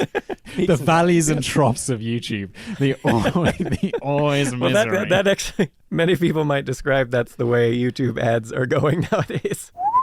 How are we doing on demonetization? I sometimes see we get some demonetized, and it doesn't seem to ever be for a particularly good reason. No, the one that's still, I mean, obviously I always harp on about the Fyodor Dostoevsky. Oh, wow, I butchered that, but everyone knows who I'm talking about. So we have this like biography piece on him, and it's just like, it's a really good piece. I think it's really fascinating, like how he sort of like changed his life based on this. He was this mock execution that he was put through. He thought he was going to die. He's right there at the gallows. He's about to die. And then like at the last minute, they pardoned him, right? And it was all staged beforehand, but he didn't know that. Like none of the people who thought they were going to die that day knew that. Yeah. And so it was just like this. And so I assume that's why it got demonetized, was the mention of like a mock execution. But like, it's just a history piece on one of the greatest authors in human history. Like, how is this not monetizable? Like, it killed me that it got confirmed by manual review. I was just like, going to ask. Yeah, and I was just like, really, that one kills me. And then of course did you see the peanut butter hearing one? It got demonetized, confirmed by manual review. So this was a weird one, confirmed by manual, and I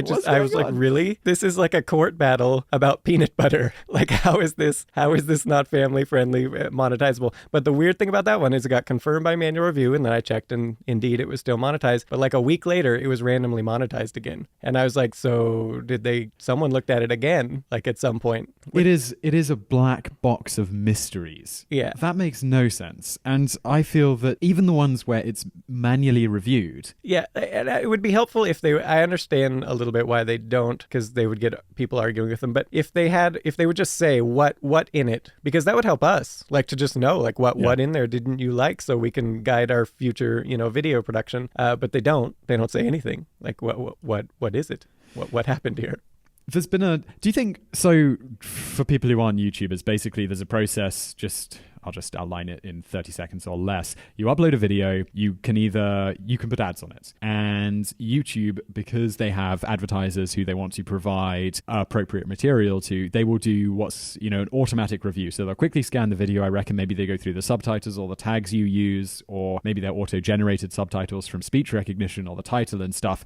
And then they'll work out, okay, this video about the Nazis is not appropriate for adverts. Fine. Great. And then you can appeal that. So you can click request a manual review. And then someone from YouTube will go through and have a look at it and essentially say yes or no. Yeah, that's pretty much it, right? I don't know if that needed explanation. I always wonder about like stuff that I am completely familiar with, because this is what I do every day. And I still wonder, though, if, because of like the peanut butter hearing and some other examples like that, if sometimes like maybe the people watching it have like a quota that they need to go through and they're not really watching it. I kind of wonder about that sometimes, like, because some of them it's just like there's can't possibly be anything in this that's objectionable. And being even familiar with what they do object to, like, I don't know, sometimes it's just a complete mystery. Peanut butter hearings. It's about it's about a legal case about what is peanut butter. What did we say? Yeah. We don't swear. I don't know. Maybe it's when big does peanut butter stop being peanut butter? Yeah, exactly. It's the peanut lobby. So they had the new thing, which so now you have to surpass 4,000 hours of watch time within the last 12 months. I assume it's from like at any given moment. It's a sliding scale. And then you need 1,000 subscribers. And that used to be 10,000 lifetime views, which was the cutoff. But now it's 1,000 subscribers and that 4,000 hours of watch time within the last 12 months. So what are your thoughts on that? I need to get an idea of how much watch time that is, because 4,000 hours is kind of like a weird... So for you, so they said it's basically, what was it, 99, so YouTube says 99% of creators impacted make less than $100 per year on YouTube. And so like to just sort of 4,000 hours would, less than $100 a year. There was a lot of uproar about this, and maybe this will be a really unpopular opinion in, with other creators or within the YouTube community, but I don't think this is a bad idea. That point of them, like, people make less than $100 a year on YouTube. $100 a year is not a significant amount of money to, and I don't want to like be in my like tower or whatever on this, but is that a significant amount of money to anyone? That's like $8 a month. I'd like $8 a month. It will pay for my Netflix, but it's not something that is going to change my life. And that was the argument YouTube made, is it's not going to change anyone's life. Like, but what it does do for YouTube itself is there's this like huge number of channels, which a lot of people aren't really aware of, where you'll have like a bot. So they'll have like a bot that'll go and copy other people's videos, post them on random created channels, and so none of these things get many views, right? And so, and so it's not like a big piece of the pie, but when you combine them, if you have like 1,000 YouTube accounts that do this, you can actually make good money doing this. And so it's all these like spammers and things like that they're this rule basically, the idea behind it is to get rid of all of those, to make all those pointless, because now those people can't make money, and so now hopefully they'll stop doing it. So I didn't actually know that was the reason behind this actual move. Yeah, and then on the other end of the spectrum, of course, like you say, it also controls the content that is advertising. So advertisers themselves are going to be happier with YouTube, and like, okay. And it allows, because now there's this threshold, this little higher threshold. Now YouTube can get manual reviews of things more. And so, they're trying to cater to the advertisers too. And I think that's a really important thing to bear in mind. Like, YouTube aren't doing this because they're dicks. They're doing it because they need to keep advertisers as happy as possible. And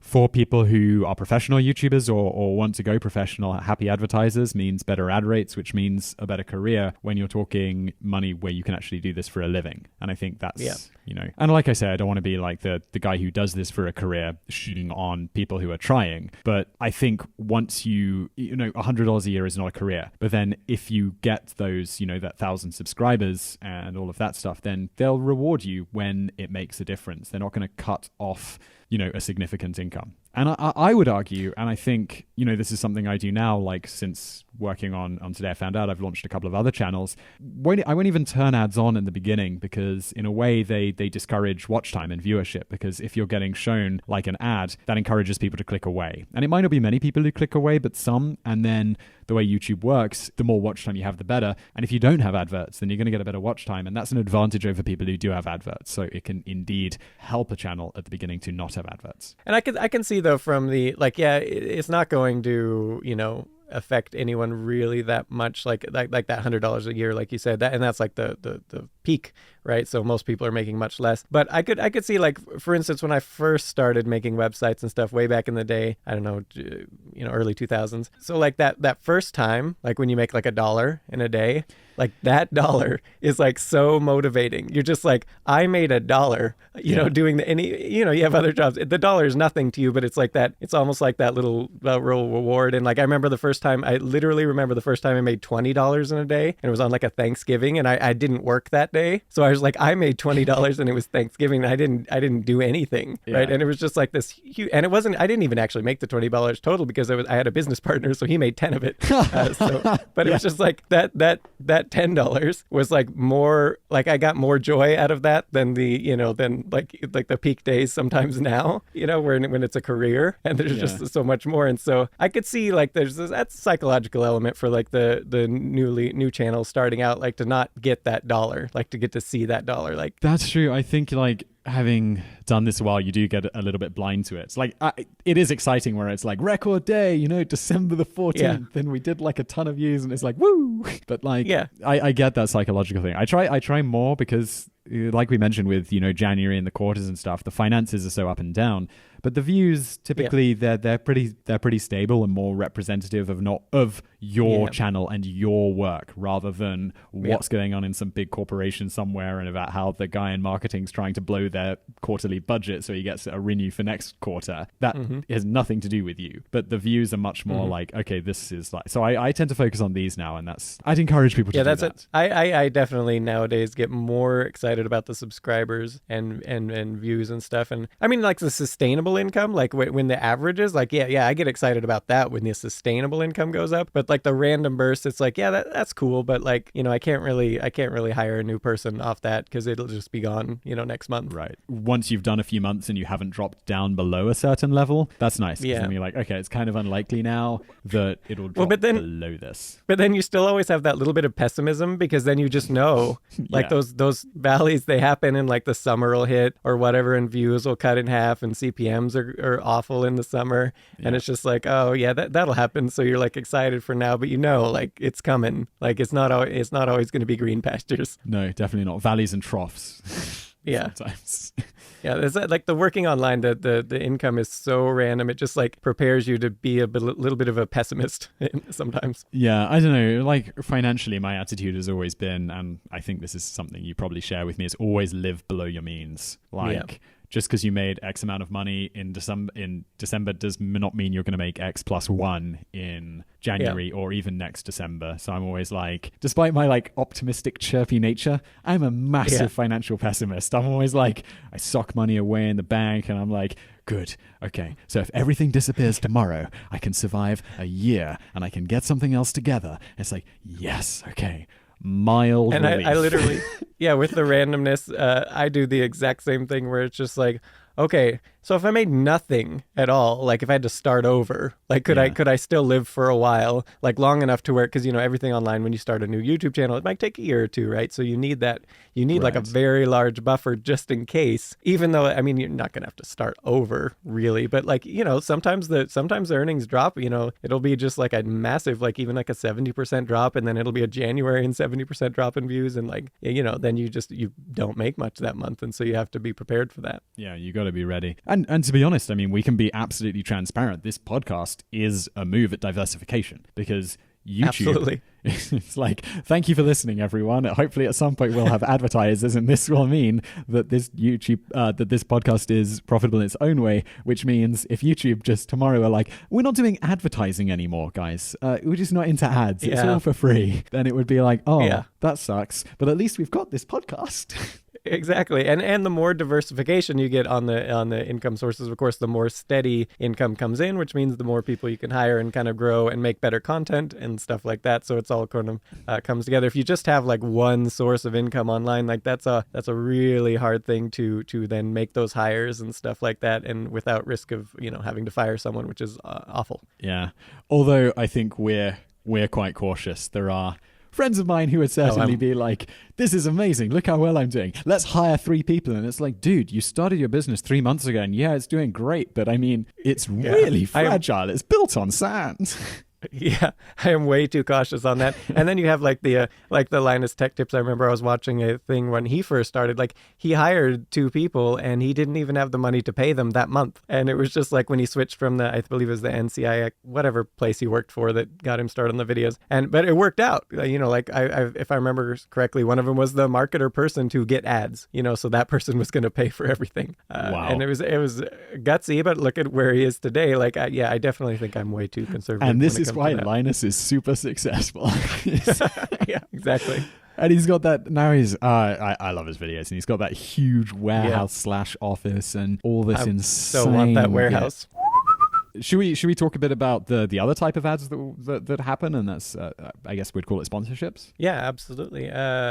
So we do have the sponsorships, and we actually have a guy that does that, which is he's amazing. We should interview him sometime because he is like amazing. Like you want to talk about like contract workers who like go the extra mile always, like every time, and like So Drew, we should say his name, Drew Sapra. If you need an ad guy, this is your guy. He just handles all of that stuff so perfectly, and he'll like jump on calls with advertisers and discuss rates and make sure the rates are fair and that someone's not trying to like lowball us too badly. So yeah, if you are looking at that, these sorts of ad deals are the way to go if you can get them, because the amount they pay compared to like the YouTube AdSense or whatever. The built-in is just like so much more. But you do have to, the problem is it depends on the niche you're on, but you do have this sort of like threshold where they're not going to be interested in dealing with you unless you're beyond this certain threshold. Because I had it explained to me, it was basically because, okay, so we can do 10 ad deals, like for this number of views, or we can do 100 for this, a tenth of views, and the one takes a lot more management overhead, lots more, and it does take a lot of time to make the deals and stuff like that. So they have this higher threshold.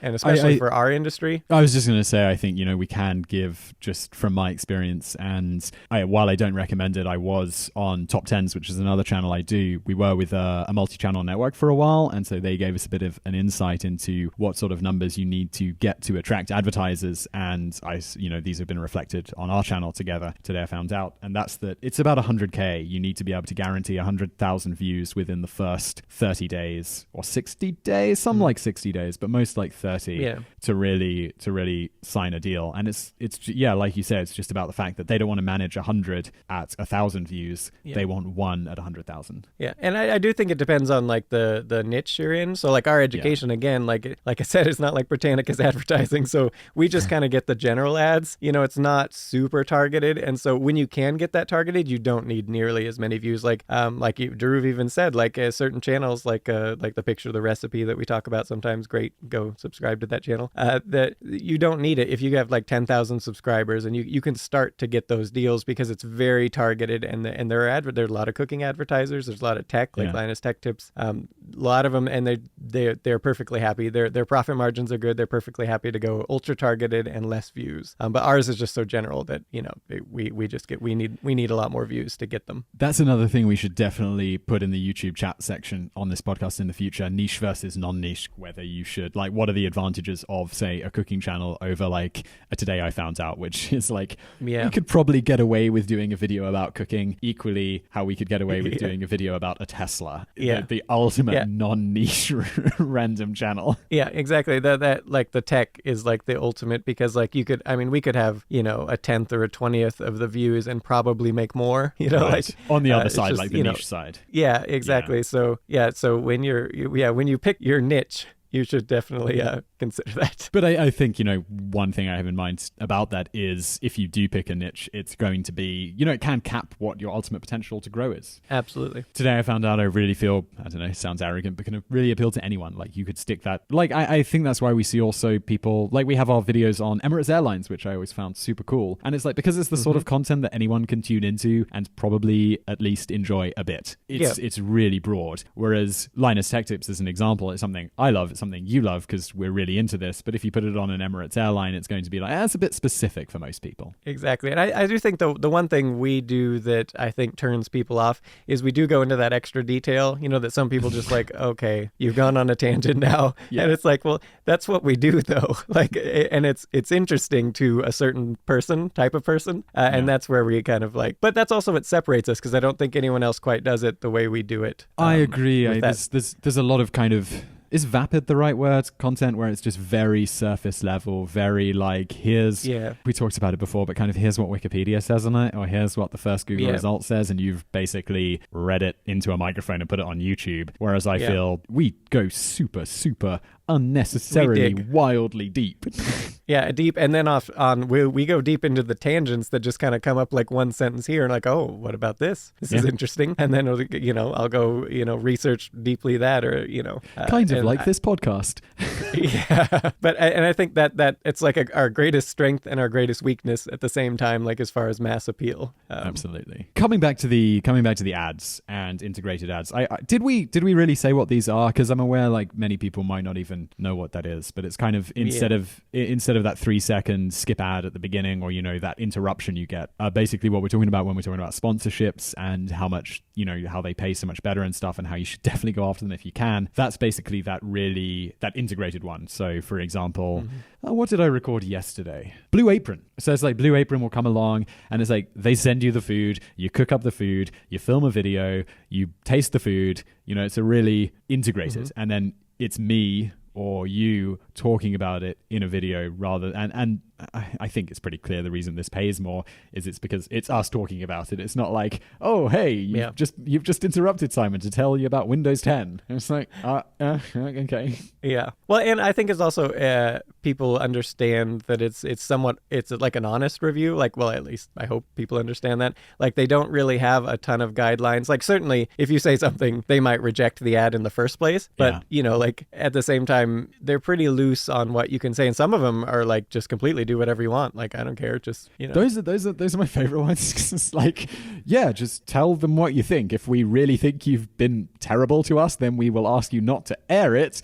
But exactly. But we are free to whatever. And so I think fans also understand that it's sort of like, it's an honest review, and we won't, we're not going to say something like that we actually didn't like, like we wouldn't want to run that one ad in the first place. So it's kind of mutual that we both don't want that ad running, Right. This is exactly it. And I feel we should also point out that as well as getting to do what we want and say what we want in those ads within limits, they'll provide direction. But it's like, there's also plenty of advertisers who are just, who approach us and they're like, we'll write you a really nice check to talk about this. And it's like, this seems really bad. And it's just like, I am not interested. There is no amount of money you could pay me to talk about your payday loan company. And I think Payday Loans is an example of a company who's approached us. And I'll be like, no, these are so dodgy. I will not touch this.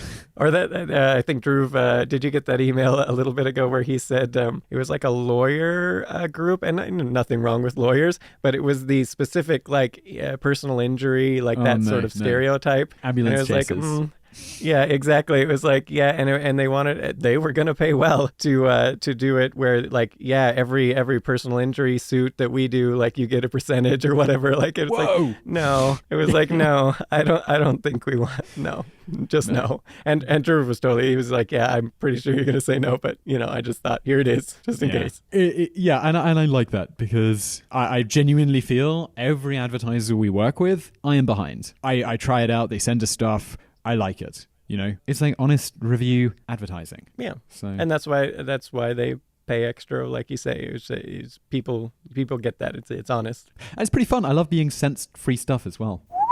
Well, let's talk about the 10-minute videos. So like they're for those not familiar, where it's 10 minutes, where it's this idea that if you go over 10 minutes, it's like massively more profitable on YouTube. It's like, it seems like everyone thinks this is the case. And I'm going to strongly argue that that is not the case. You don't make more. I will counter this by saying that if you do go over 10 minutes, you can put an extra advert in. So you can put that extra mid-roll advert in, which YouTube will sometimes serve and sometimes not. But of course, you have to make it interesting, right? And so if you have to make it interesting, that means you have to do some work. And the work, then the time, you would probably, at least for our videos, like as you know, it's not a linear growth in time. Like every extra minute takes more time than the minute before. And so when you get to that 10 minutes, it's like, okay, yeah, so you hit the 10-minute mark, but now you just spent 3 or 4 times as much time as if you'd done a 5-minute video. And so it's like you're not, and it's not like you're making double, you're making a percentage because only so many people get to the end. And then of course, if you didn't,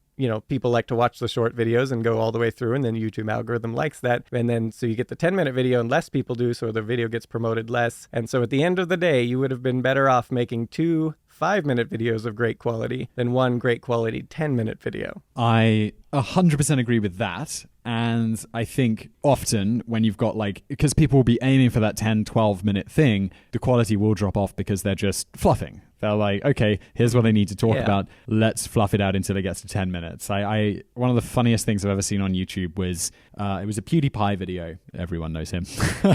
who was talking about something. It was just a random video that he normally does, and he finishes at about 7 minutes, and he's like, well, that's all I wanted to talk about for today, but I need to make this video 10 minutes. So he just leaves the camera rolling, walks away, and makes a cup of tea or whatever, and then it just gets to 10 minutes and it cuts out, and he's like 10 minutes and 1 second, he's like, done. See, and that's where I think I'm sure there's someone benefiting from this, that actually does make more, but for most, you have to keep it quality, and to do quality, it takes more time. Yeah. And so I guess if you're doing a vlog or something, then if you're a particularly entertaining person, maybe you can whip out that extra 5 minutes or whatever in 5 minutes, but for most of the good quality content, it's not like that, where you actually have to put in the time. And so, and if people don't stay engaged, the algorithm doesn't like your video and it doesn't get the views. So I don't think there are that many people actually benefiting from this thing. And I know we certainly do not. If our video is 10 minutes, it's because we wanted it to be 10 minutes because we thought it was interesting. My favorite one was, I think we did a video where it was 10 minutes and 1 second. And there was a big voted up comment, and it was oh, you guys got that 10 minute and 1 second mark. And it's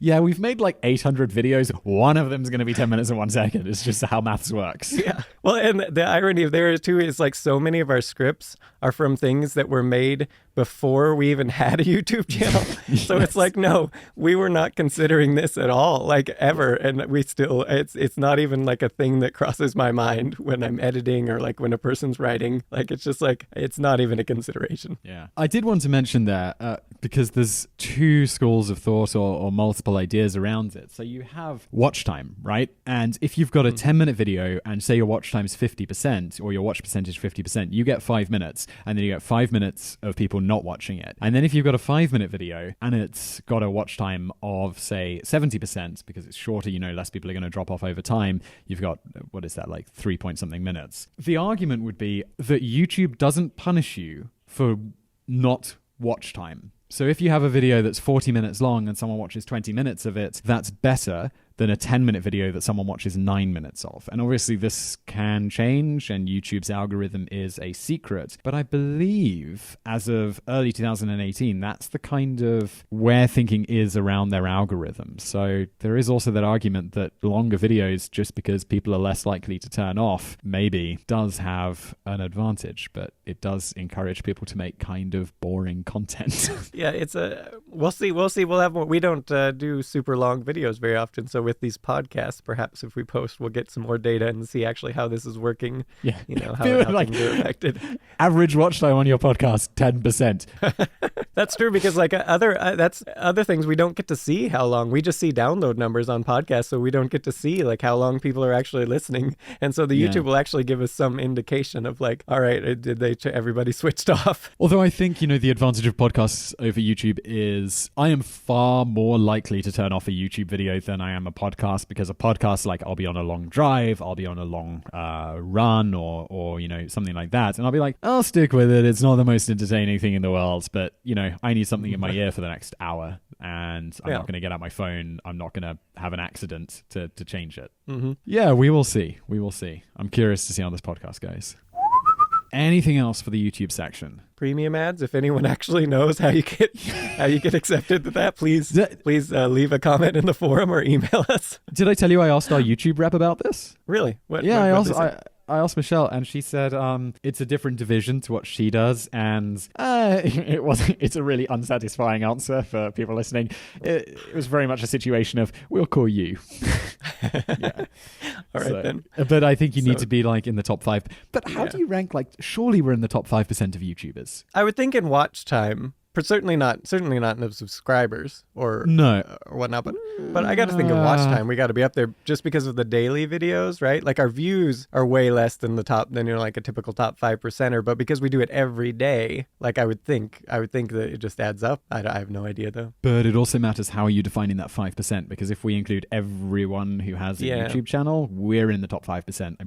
Pretty much every metric, I'm sure. But then if you include just people who have, say, over 1,000 subscribers, then maybe not. That's true. But I wonder if it is more on like the video view, because like, okay, so maybe we average 100,000 or whatever views, but then you'll have like people who post like once a month, right? And so they'll get that like, 10 million views or whatever on that one video. And so perhaps that's way more, advertisers are going to like that way more than our 100,000, right? Even though our totals perhaps are the same. Yes. Well, I sit by my phone or by my email account eagerly awaiting a call from, I think it's YouTube Preferred or Google Preferred or whatever they're like. I got really into this after the Jake, is it Jake Paul or Logan Paul? I always get the brothers confused. I have no idea. Suicide Forest I guy. only know this person through this scandal, just the name. I think I was familiar with him from his previous scandals, and he doesn't seem like a very, very nice person. But anyway, Suicide Forest guy, I was reading in Tube Filter, which is like YouTube news, that his like membership to Google Preferred was revoked, and then someone on Reddit, which was where I followed the link to the article, was like, that's his golden ticket taken away. And I'm like, wait, so we don't have the golden ticket? And I feel like we do pretty well from YouTube. I'm quite happy with what we do. But there's a golden ticket? If they would give us the golden ticket, our content quality, like as far as like our, like we could do the mini docs and everything, it would benefit YouTube if they would just give us the money. We have great ideas. We have no money to do them. Yeah, exactly. It's like, I feel like this guy, his content's not going to change if you give him more money. He's just going to buy a bigger house where he films his content. It's like, we want to go places and make stuff and buy fancy cameras to make better things. I will hire a staff and start many new YouTube channels. If you're listening, good. YouTube. Give us the call. This podcast, like I think when we were David and I were going back and forth in what must have been the biggest email thread in the history of the world about, in fact, I think we had multiple email threads that were like, when you look at Gmail and it's like... I would just like to apologize right now because I know you were out of town and very busy, and I was sending you these like 5-page long emails, multiple of them. Nah, it's okay. I felt bad about that. I like it. I always kind of do my emails in the morning, so when I'm away, I typically don't have time to like sit down for the half hour and do them all, but I like reading them and I like hearing your thoughts on like what we'll be working on next. Where was I going for this? I think we were kind of seeing this as a bit of a variety show, so we have stuff for different people. This was obviously quite YouTube specific. Then we had the Q&A, which is quite specific about us, and of course we have the rotten tomatoes or the throwing tomatoes section for today. But let us know always what you think. What was that email address again? podcast@todayifoundout.com? Yes, correct. Hit us up. Let us know what you think. Honest feedback. And also on the forum, have a discussion for the episodes. Give us feedback there. That's way more helpful than like the iTunes reviews. Only it's not, doesn't quite give us a lot of information. But the forum where we can actually interact and ask follow-up questions and things to see how we can make it better or change something. I know you're the kind of the website dude, but can we do like a redirect? So even though we don't have it set up now, could we do todayifoundout.com/forum, and that would send people to a website later, or is that just not going to work? Yes, that would work. There you go. So join our forum that doesn't exist yet, but will exist by the time you hear this. todayifoundout.com/forum. join in the conversation about today's episode. I think we see that as, we'd love it to kind of be a bit of a home base for both this podcast and the YouTube channel, if we can make that work. Yeah, it's such better than the YouTube comment system, which, as far as being able to have a conversation, and really back and forth instead of the way the YouTube comments are. Like you can't really, it's not really made for that. I know we're wrapping up, but can I just talk about the community tab for a second? Absolutely.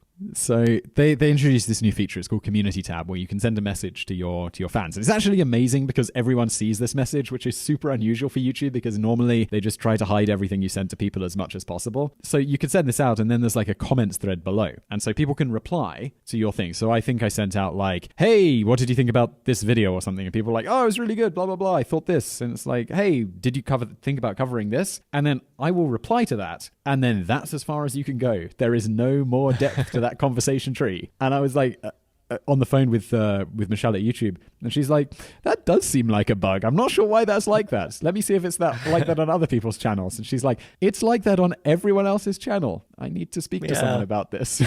Yeah, that's a problem when you have a community thing where you're supposed to be having these discussions.